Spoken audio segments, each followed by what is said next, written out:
আসসালামু আলাইকুম। সবাই কেমন আছেন? আশা করি ভালো আছেন। আমি আল্লাহর রহমতে ভালো আছি। আজকে আপনাদের সাথে শেয়ার করব একটা রান্নার রেসিপি। সেটা হলো পাঙ্গাস মাছের রেসিপি। এটাকে আবার জিভে জল আসার রেসিপিও বলতে পারেন। আমাদের মধ্যে অনেকেই আছেন যারা আমরা পাঙ্গাস মাছ খাই না, গন্ধ লাগে বা খেতে ভালো লাগে না। এভাবে একবার ট্রাই করতে পারেন। আশা করি সবার ভালো লাগবে। মাছ রান্না করার জন্য আমি প্রথমেই পরিমাণ মতো পেঁয়াজ নিয়ে নিয়েছি। যেহেতু আমি শুধু পেঁয়াজ দিয়েই মাছটা ভুনা করব, তাই এখানে অবশ্যই পেঁয়াজের পরিমাণ একটু বেশি করেই লাগবে। এই তো আমি প্রথমে পেঁয়াজগুলোকে সুন্দর মতো কেটে নিলাম। এরপর পাঙ্গাস মাছগুলোকে একটু সিদ্ধ করে নেব। আমি কিন্তু পুরোপুরি সিদ্ধ করব না, শুধু একটু গরম করে নেব। এতে করে পাঙ্গাস মাছের যে একটা গন্ধ আছে ওইটা চলে যাবে এবং খেতেও মজা লাগে। এই তো আমার সিদ্ধ করা হয়ে গেছে। এখন আমি গরম পানি থেকে মাছগুলোকে একটা ঝাঁঝরায় নিয়ে নিলাম। এরপর এখন হচ্ছে আমি মাছগুলোকে ভেজেই রান্না করব, সেজন্য প্রথমে একটা বাটিতে মাছগুলোকে নিয়ে নিলাম। এখন একে একে এই মাছের মধ্যে পরিমাণ মতো লবণ, হলুদ ফাঁকি এবং সামান্য মরিচ ফাঁকি অ্যাড করে দিলাম। এখন সবগুলোকে ভালোভাবে একসাথে মিক্স করে নেব। পাঙ্গাস মাছ হচ্ছে অনেকেই খুব ভীষণ পছন্দ করে, আবার অনেকে হচ্ছে খেতে চায় না, গন্ধ লাগে।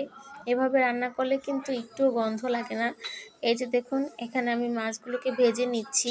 আমি একে একে সবগুলো মাছ সুন্দর করে ভেজে নেব।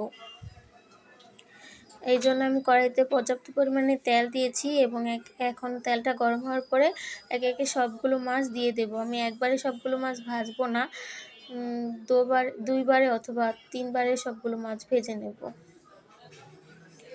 পাঙ্গাস মাছ কিন্তু ভাজার সময় তেল আপনার শরীরে আসার সম্ভাবনা থাকে, তাই সবসময় ঢেকে তারপরে ভাজবেন। এই তো আমার মাছ ভাজা শেষ। এখন হচ্ছে আমি ওই তেলেই, মাছের তেলেই হচ্ছে পরিমাণ মতো পেঁয়াজ কুচি দিয়ে দিলাম। এই পেঁয়াজটা যখন এই কাঁচা গন্ধটা দূর হয়ে যাবে, তখন এখানে একে একে আদা রসুন বাটা দিয়ে দেব। এখন একটু পেঁয়াজের সাথে আদা রসুনটা ভালো মতো ভেজে নেব এবং এরপরে একটু পরিমাণ মতো পানি দিয়ে দিলাম যাতে পড়ে না যায়। এখন হচ্ছে একে একে মশলা দিব।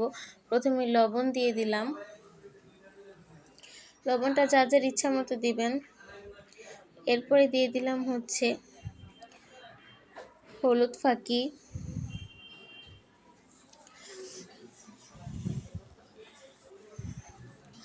আমরা কিন্তু পাঙ্গাস মাছে একটু গরম মশলা দেই যাতে একটু সুন্দর ঘ্রাণ আসে। এই তো আমি এখানে মরিচ ফাঁকি দিয়ে দিলাম। এখন মরিচ ফাঁকি দেওয়া হয়ে গেলে আমি এখানে দিয়ে দিব হচ্ছে জিরা ফাঁকি।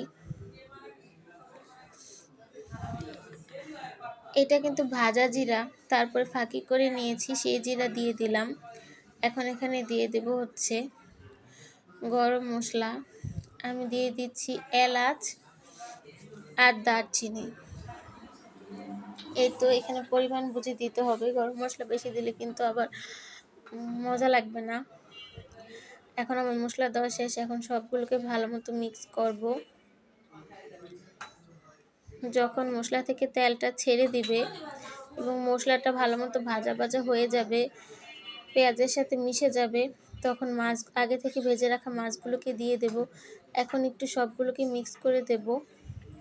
এরপর এখানে পরিমাণ মতো পানি দিয়ে দেব।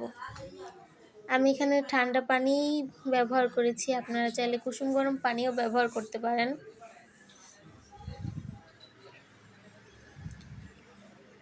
এই তো আমার রান্না প্রায় শেষই হয়ে গেছে। এখন আমি সুন্দর করে ঢেকে দেব এবং কিছু সময় অপেক্ষা করব যাতে ঝোলের সাথে মাছগুলো ভালো মতো সিদ্ধ হয়ে যায়। এই তো পানিতে বলক এসে পড়েছে এবং ঝোলের সাথেও মাছগুলো সুন্দরভাবে মিশে গেছে। আমার রান্না হয়ে গেছে। ধন্যবাদ সবাইকে।